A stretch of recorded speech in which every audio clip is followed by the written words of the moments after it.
News first channel ವೀಕ್ಷಕರಿಗೆ ಭವಿಷ್ಯ ಈ ದಿನ ಕಾರ್ಯಕ್ರಮಕ್ಕೆ ಸ್ವಾಗತ.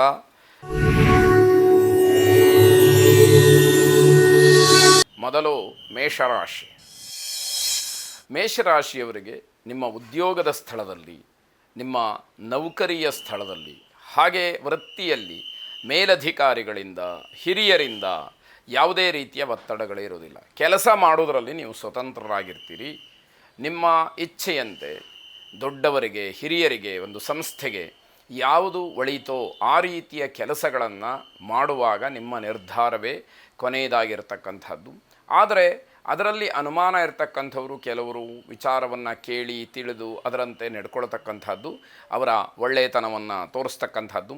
ಸ್ವಂತ ಕೆಲಸಗಳು ಏನೇ ಇದ್ದರೂ ಕೂಡ ಇವತ್ತು ನೀವು ಅದನ್ನು ಮಾಡಿಕೊಳ್ಳೋದಕ್ಕೆ ಪ್ರಯತ್ನವನ್ನು ಮಾಡಿ ಆ ಕೆಲಸ ಕೈ ಹಿಡಿತಕ್ಕಂಥದ್ದಾಗುತ್ತೆ. ಮನೆಗೆ ತಕ್ಷಣದಲ್ಲಿ ಅತಿಥಿಗಳು ಬರುವಂಥದ್ದು, ಅಥವಾ ಇನ್ಯಾರೋ ಪ್ರಮುಖರು ಅಥವಾ ಸಮಾಜದಲ್ಲಿ ಒಂದು ಹೆಸರನ್ನು ಮಾಡಿರ್ತಕ್ಕಂತಹ ಗಣ್ಯ ವ್ಯಕ್ತಿಗಳು ಮನೆಗೆ ಭೇಟಿಯನ್ನು ಕೊಡಬಹುದು, ಅಥವಾ ನೀವು ಅವರನ್ನು ಭೇಟಿ ಮಾಡಲಿಕ್ಕೆ ಅವಕಾಶಗಳು ಆಗುವಂಥದ್ದು. ನಿಮ್ಮ ಜವಾಬ್ದಾರಿಗಳಿಗೆ ಬದ್ಧರಾಗಿರಬೇಕು. ಕರ್ತವ್ಯ ಏನಿದೆ ಆ ಕರ್ತವ್ಯ ನಿಷ್ಠರಾಗಿ ನಿಮ್ಮ ಕೆಲಸವನ್ನು ನೀವು ಮಾಡಬೇಕಾದಂಥದ್ದು. ಹಿರಿಯವರ ಆಶೀರ್ವಾದ, ಮಾರ್ಗದರ್ಶನವನ್ನು ಪಡ್ಕೊಳ್ತೀರಿ, ಅದು ನಿಮಗೆ ಸದಾ ರಕ್ಷಣೆಯಾಗಿರತಕ್ಕಂಥದ್ದು. ಕುಟುಂಬ ಸದಸ್ಯರ ಜೊತೆಯಲ್ಲೂ ಕೂಡ ಸಂತೋಷವಾಗಿ ಕಾಲವನ್ನು ಕಳೀತಕ್ಕಂತಹ ಯೋಗ. ಆಂಜನೇಯ ಸ್ವಾಮಿಯನ್ನು ಪ್ರಾರ್ಥನೆ ಮಾಡಿ, ಶುಭವಾಗಿ. ವೃಷಭ ರಾಶಿ. ಸಾರ್ವಜನಿಕ ಕ್ಷೇತ್ರ ಹಾಗೆ ಸಮಾಜಮುಖಿಯಾದಂತಹ ಕೆಲಸಗಳು ಅಥವಾ ವೇದಿಕೆ, ಹಾಗೆ ನೀವು ಕೆಲಸ ಮಾಡ್ತಕ್ಕಂತಹ ಜಾಗ, ಇಂಥ ಕಡೆಯಲ್ಲಿ ನಿಮ್ಮನ್ನು ಬಹಳ ಅಲ್ಪವಾಗಿ ಕಾಣಬಹುದು. ಅವರೇನು ಅನ್ನುವಂತಹ ಪ್ರಶ್ನೆ ಅಲ್ಲಿ ಏಳಬಹುದು. ಆದ್ದರಿಂದ ನೀವು ಆದಷ್ಟು ಅಂತರವನ್ನು ಕಾಯ್ದುಕೊಂಡ್ರೆ, ನೀವು ಅಂತಹ ಜಾಗದಲ್ಲಿ ಮೌನಕ್ಕೆ ಶರಣು ಹೋದರೆ ನಿಮ್ಮ ಗೌರವ ಹೆಚ್ಚಾಗ್ತಕ್ಕಂಥದ್ದಾಗತ್ತೆ. ಸಣ್ಣ ಪುಟ್ಟ ವಿಚಾರಗಳಿಗೆ ಜಗಳ ಪ್ರಾರಂಭ ಆಗಬಹುದು. ತಾಳ್ಮೆ ಇರಲಿ. ಜಗಳ ಆಗುವಂತಹ ಸಂದರ್ಭದಲ್ಲಿ ಅದನ್ನು ತಡೆಯುವಂತಹ ಅಥವಾ ಅದರಲ್ಲಿ ಭಾಗಿಗಳಾಗದೇ ಇರತಕ್ಕಂತಹ ಒಂದು ಪ್ರಯತ್ನವನ್ನು ನೀವು ಮಾಡಿ, ನಿಮ್ಮ ಗೌರವ ಹೆಚ್ಚಾಗತ್ತೆ. ಮನೆಯ ವಾತಾವರಣವೂ ಕೂಡ ಅಷ್ಟೊಂದು ಚೆನ್ನಾಗಿರೋದಿಲ್ಲ. ಮನೆಯಲ್ಲೂ ಕೂಡ ಏನೋ ಒಂದು ರೀತಿಯ ಕಿರಿಕಿರಿ ಅಂತಕ್ಕಂಥದ್ದು. ನಿಮ್ಮ ಮನಸ್ಸಿನ ಚಂಚಲತೆಯನ್ನು ನಿಗ್ರಹ ಮಾಡಬೇಕು. ಮನಸ್ಸು ಹಲವಾರು ರೀತಿಯಲ್ಲಿ ಋಣಾತ್ಮಕವಾದಂತಹ ಯೋಚನೆಗಳನ್ನು ಮಾಡೋದಕ್ಕೆ ಅವಕಾಶ ಮಾಡಿಕೊಡುತ್ತೆ. ಅದೆಲ್ಲವನ್ನೂ ಕೂಡ ತಳ್ಳಿ ಹಾಕುವಂತಹ ಒಂದು ಪ್ರಯತ್ನವನ್ನು ನೀವು ಮಾಡಬೇಕಾದಂಥದ್ದು. ವಿದ್ಯಾರ್ಥಿಗಳಿಗೆ ಉತ್ತಮವಾದಂತಹ ಫಲಿತಾಂಶ ಸಿಕ್ಕುವಂತಹ ದಿವಸವಾಗತ್ತೆ.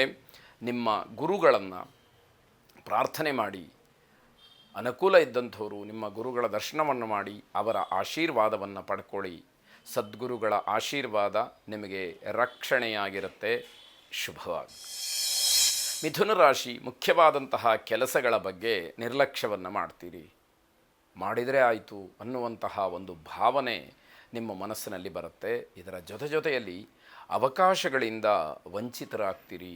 ನಿಮಗಾಗತಕ್ಕಂತಹ ಅನುಕೂಲ ಏನಿದೆ ಅದು ಕೈ ತಪ್ಪತಕ್ಕಂತಹ ಸಾಧ್ಯತೆಗಳೇ ಹೆಚ್ಚಾಗಿ ಇರತಕ್ಕಂಥದ್ದು. ಯಾವಾಗ ಬೇಜವಾಬ್ದಾರಿಯ ಪ್ರದರ್ಶನವನ್ನು ಮಾಡ್ತೀರಿ ಆಗ ನಿಮಗೆ ಆಗಬೇಕಾದಂತಹ ಅನುಕೂಲಗಳು, ಸವಲತ್ತುಗಳು ನಿಮ್ಮ ಕೈಯನ್ನು ತಪ್ಪಿ ಹೋಗ್ತಕ್ಕಂಥದ್ದಾಗತ್ತೆ. ಬೇರೆಯವರ ಪಾಲಾಗತ್ತೆ. ಆಗ ನೀವು ಸಂಕಟ ಪಡ್ತೀರಿ. ಪ್ರಯೋಜನ ಏನು ಅನ್ನುವಂಥದ್ದು. ಮಕ್ಕಳಿಂದ, ಚಿಕ್ಕವರಿಂದ ಬೆಂಬಲ, ಪ್ರೋತ್ಸಾಹ ಎಲ್ಲವೂ ಕೂಡ ನಿಮಗೆ ಸಿಕ್ಕತ್ತೆ. ಆದರೆ ಅದನ್ನು ಸದ್ವಿನಿಯೋಗ ಮಾಡಿಕೊಳ್ಬೇಕಾದಂಥದ್ದು ಅಂತಹ ಮನಸ್ಸಿರುವುದಿಲ್ಲ. ಹಾಗಾಗಿ ವಂಚನೆಗೆ ಮತ್ತೆ ಒಳಗಾಗ್ತಕ್ಕಂಥದ್ದಾಗತ್ತೆ.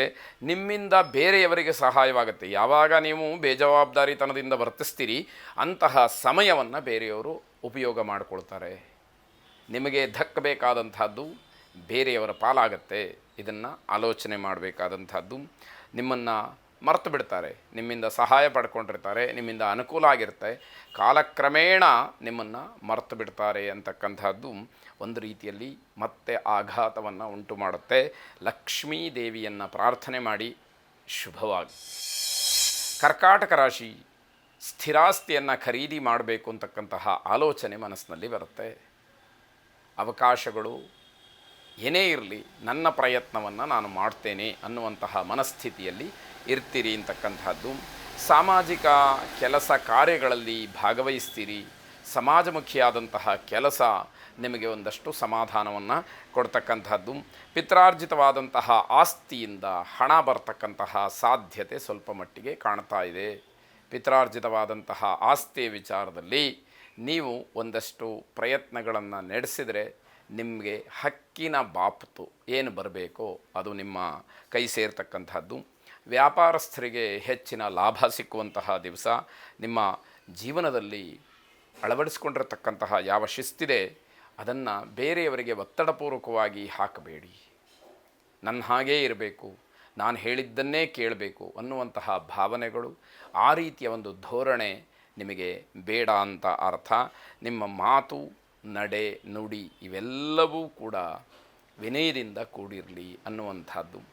ಆಗ ಮಾತ್ರ ನಿಮ್ಮ ಗೌರವ ಹೆಚ್ಚಾಗ್ತಕ್ಕಂಥದ್ದು. ವರಾಹಸ್ವಾಮಿಯನ್ನು ಪ್ರಾರ್ಥನೆ ಮಾಡಿ. ಶುಭವಾಗಿ.